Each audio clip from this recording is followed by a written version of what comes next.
That is my great niece, and I have bad news. My great niece, she's probably not going to make it, due to complications in hospice, and I'm sending my condolences out to my entire family because this is a very difficult time for us to get through. My nephew, that is his daughter. So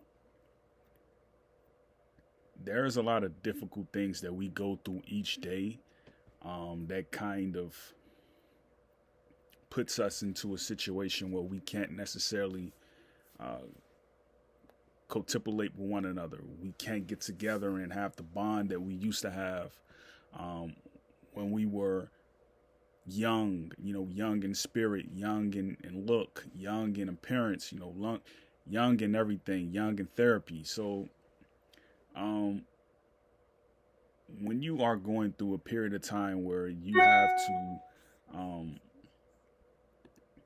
allow things to kind of heal and progress on their own, um, those moments will humble you. Those moments will put you into a situation where um, when trouble comes, when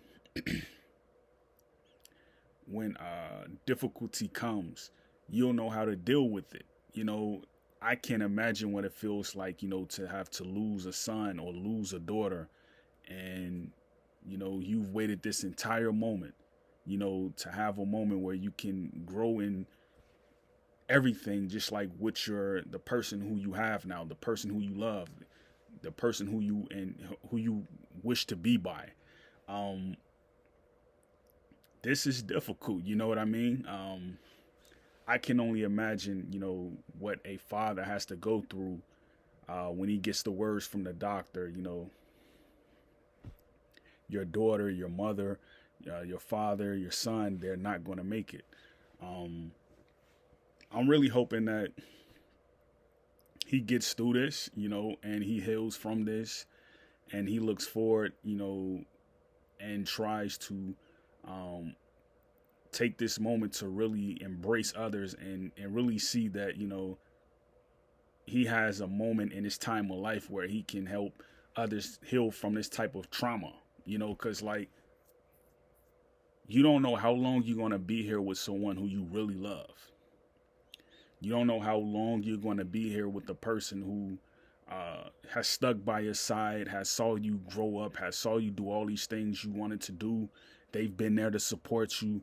You don't know how long you're going to be there with these people. And, when you get sad news like that, you know, it hurts. You know what I mean? And I really want to take this moment also to like shed light on the starvation that is happening in places like Africa, you know what I mean? In places like Asia as well.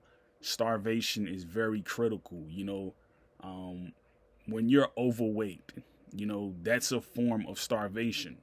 You're not getting the right minerals, you're not getting the right vitamins. It's something wrong with your food. Um, when you're extremely underweight, when you're feeble to a point, like you're very feeble, this is also a sign that it's kind of put in media and spread out as being, another cancer, as also as being, a form of starvation. If you're going through these things and you're not getting the right mineral intake, you're not getting the right air supply, you're not getting these right things, this is something we have to shed light on because, our government, they see what's going on, they see what needs to be done, but they're arguing on Congress floor, on Capitol floor about things that really don't matter. You know, yeah, it can be fun to a degree where you get to point out flaws in a person's critical thinking, to the point where you can help them and they can help you. But this is not a sport of tit for tat. This is a sport of making sure that the American people ultimately survive this trip that we're going through as far as this stage and being in starvation. We've been through this stuff before. We've been through the Black Plague. We've been through this disease, this Black Death. We've been through it. We have to heal from this. Um, Take this moment to reach out to your people and let them know that you care. And great peace.